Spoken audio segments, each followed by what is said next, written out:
Road sewer दबाने का काम चालू होया हुआ है, लेकिन ना ही तो उनके पास कोई परमिशन है, ना ही उनके पास किसी भी चीज़ की थाने की या पुलिस की, एमसीडी की, डीडीए की, जल बोर्ड की किसी की कोई परमिशन नहीं है। घटना घट जाती है, किसी की मृत्यु हो जाती है, किसी गरीब का मकान गिर जाता है, किसी का बच्चा गड्ढे में गिर के मर जाता है, कौन जिम्मेदारी लेगा? या प्रशासन ने भी आंखें बंद कर रखी है। जिनका नाम अनिकेत बताया जा रहा था, वो विधायक का प्रतिनिधि है संजीव जाग जी का, ठीक है। वो बहुत धमकियां दे रहा था हमें और मरवाने के लिए भी बोल रहा था। राजधानी दिल्ली की बुराड़ी विधानसभा के कुशक नंबर 2 कादीपुर में बिना किसी सेफ्टी प्रबंधन के मेन रोड को काटकर तकरीबन 15 फीट का गड्ढा खोदा गया है। अब आलम यह भी है कि पब्लिक की आवाजाही बाधित हो रही है। साथ ही लोगों का आरोप बिना विभाग के परमिशन के ही रोड को ब्लॉक कर काम करवाया जा रहा है।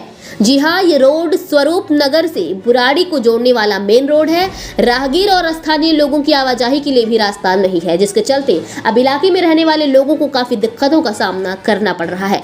लोगों के घरों के सामने इतना गहरा गड्ढा होने की वजह से कभी भी हो सकता है बड़ा हादसा। छोटे बच्चे और बुजुर्गों की इस गड्ढे में गिरकर जान भी जा सकती है।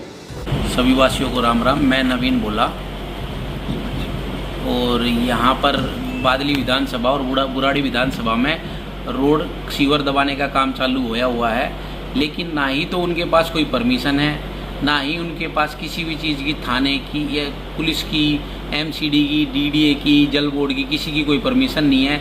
और उन्होंने पूरे रास्ते बंद किए हुए हैं, आवाजाही सब बंद है, लोगों की बहुत परेशान है लोग यहाँ पर, लेकिन उनके पास ना कोई परमिशन है। सबको रिश्वत खिला खिला के काम चल रहा है, विधायकों को पैसा दिया जा रहा है और उनसे काम चल रहा है, ठीक है। दूसरा, बहुत परेशानी वाली बात हो रही है, रोडों पे आवाजाही बंद है बिल्कुल। रोड, बच्चे गड्ढे खोद रखे हैं घरों के आगे, किसी के बच्चे गिर गए, कुछ भी हो गया।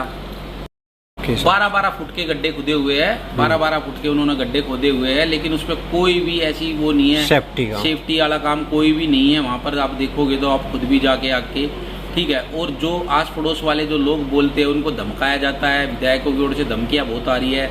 मेरे को भी सुबह धमकी आई थी विधायक के किसी प्रतिनिधि के, उससे उन्होंने अनिकेत के यहाँ से संजीव झा एमएलए है बुराड़ी विधानसभा का, आम आदमी पार्टी का, उनके वहाँ से अनिकेत, जिनका नाम अनिकेत बताया जा रहा था, वो विधायक का प्रतिनिधि है संजीव झा जी का, ठीक है। वो बहुत धमकियाँ दे रहा था हमें और मरवाने के लिए भी बोल रहा था।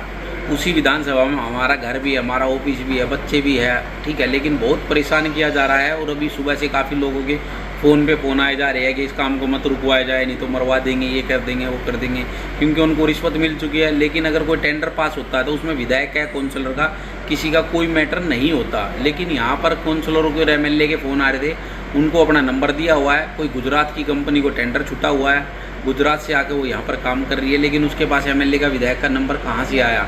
लेकिन उन्होंने सबने दिया हुआ है, क्योंकि पैसा लिया हुआ है, इसीलिए उन्होंने दिया हुआ अपना नंबर वगैरह हर चीज़। और यहाँ पर आम पब्लिक को बहुत ज़्यादा परेशान किया जा रहा है और मेरे पास रिकॉर्डिंग भी है बाकायदा, हर चीज़ हमने रिकॉर्ड की। मेरा नाम विजय कुमार झा है और यहाँ पे इसलिए आए हुए हैं कि इनका काम रुकवाने के लिए, क्योंकि इनके पास परमिशन नहीं है।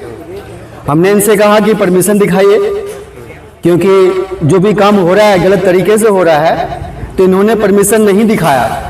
और साथ में कभी किसी को फ़ोन कर रहे हैं, कभी किसी को फ़ोन कर रहे हैं, कभी किसी को फ़ोन कर रहे हैं। इनकी कहानी समझ में नहीं आ रही है।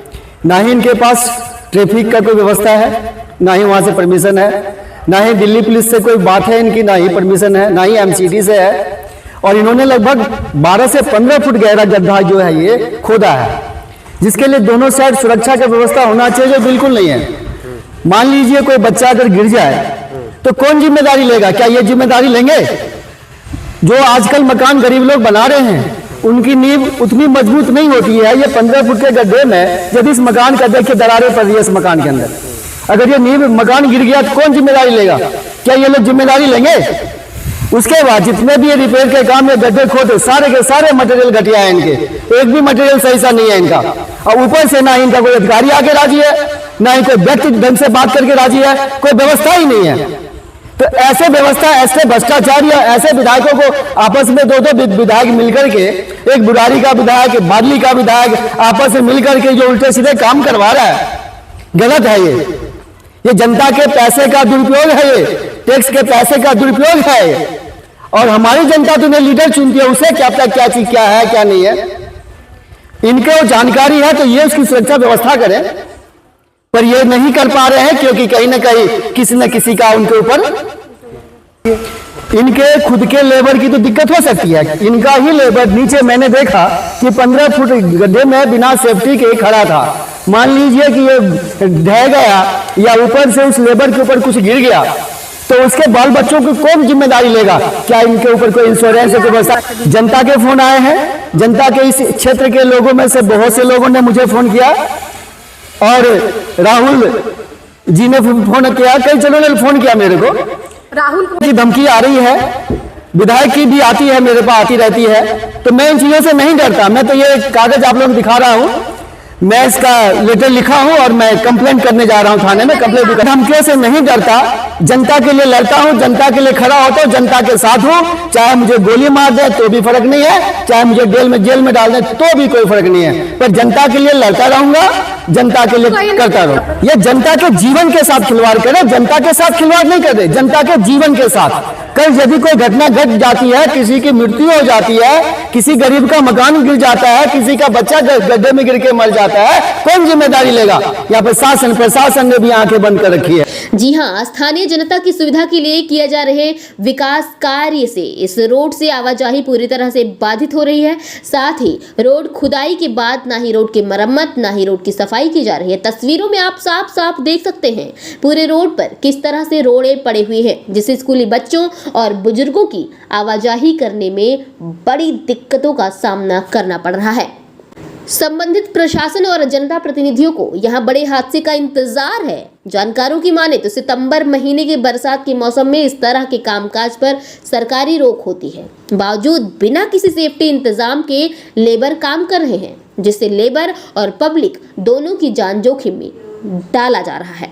अभिषेक नाम है। अब बिल्कुल और परेशानी चाहे तो मट्टी वगैरह जो बीच में खोल रखे हैं, एक साइड में एक लाइन से रखें। अगर एक लाइन से रखेंगे तो फिर इसमें आने जाने की जगह मिल जाएगा बगल से लोगों को, भीड़ भी जाम नहीं लगेगा और गली गली से घूमना नहीं पड़ेगा। इतना जाम लग रहा है, आप देख ही रहे। रिस्क तो है, सिक्योरिटी इनके हाथ में, इनको समझना चाहिए। एक बार तो पिछले महीने कुछ 1 महीने आसपास बात है, वहां पे उन्होंने पूरा बंद कर दिया, स्कूल के अंदर जाना पड़ रहा है और स्कूल वालों ने छूट दे रखी है, जिस वजह से हम अंदर जा पा रहे हैं। अदरवाइज रास्ता बिल्कुल बंद आने जाने के इधर का, उन्होंने ऐसा काम कर रखा है। एक नंबर 2 है, स्वरूप नगर के बाद कुछ नंबर 2 पड़ता है, वही है विधानसभा बुराड़ी लगती है। मेरा नाम आकांक्षा थी। देखिए मेन चीज क्या है कि जैसे भी कुशक नंबर 2 का जो पूरा रोड है, यहाँ पे पूरा रोड तोड़ रखा हुआ है। तो अब इसमें आने जाने में बच्चे सुबह से स्कूल आते जाते हैं, शाम के टाइम लोग काम से आते जाते हैं, बहुत ज्यादा जाम हो जाता है यहाँ पूरे रास्ते में। और आने जाने में इतनी दिक्कत होती है कि समझ लीजिए जो रोड है पूरा बंद हो जाता है, बाइक वगैरह निकालने में बहुत दिक्कत होती है, फिर तो बड़ी बड़ी गाड़ियां आते में दिक्कत होती है। बुराड़ी विधानसभा है, ये संजीव जी है जहाँ के विधायक है, उनके अंडर में काम हो रहा है इधर। हम चाहते हैं काम जल्द से जल्द यहाँ पे ठीक करवाया जाए, क्योंकि इससे आने जाने में बहुत ज्यादा दिक्कत हो रही है, क्योंकि इतना डिले हो रहा है। काफी टाइम से काम स्टार्ट हो रखा है लेकिन अभी तक ये प्रॉपर तरीके से खत्म नहीं हुआ है। ये पूरा जो मेन रास्ता है, उन्होंने पूरे मेन रास्ते को ब्लॉक कर रखा है और गलियों में पतली पतली गलियां हैं, तो उसमें जाने में बहुत दिक्कत होती है। तो मेन रोड यही है जो कि उन्होंने बंद कर रखा है, बहुत दिक्कत होती है आने जाने में। बुजुर्गों का क्या है ना कि यहाँ पे उनको तो आने बहुत ज्यादा दिक्कत होती है, क्योंकि वो बुजुर्ग हैं। हाँ, रास्ता बिल्कुल सही नहीं चलने लायक, तो ऐसे में गिरना लगना आम सी बात है छोटे बच्चों के लिए और बूढ़े लोगों के लिए। तो फिलहाल समाज सेवी नवीन भोला और स्थानीय लोग संबंधित विभागों और जनता प्रतिनिधियों पर भ्रष्टाचार के आरोप भी लगा रहे हैं। मामला चाहे जो भी हो, वो तो विभागीय जांच के बाद ही साफ हो पाएगा कि असल वजह आखिर क्या है। स्थानीय लोगों का यह भी कहना है कि संबंधित प्रशासन को निष्पक्ष तरीके से इलाके में हो रहे विकास कार्य की गंभीरता से जांच होनी चाहिए। भारत दर्पण टीवी के लिए संवाददाता अवधेश कुमार की दिल्ली से ये खास रिपोर्ट।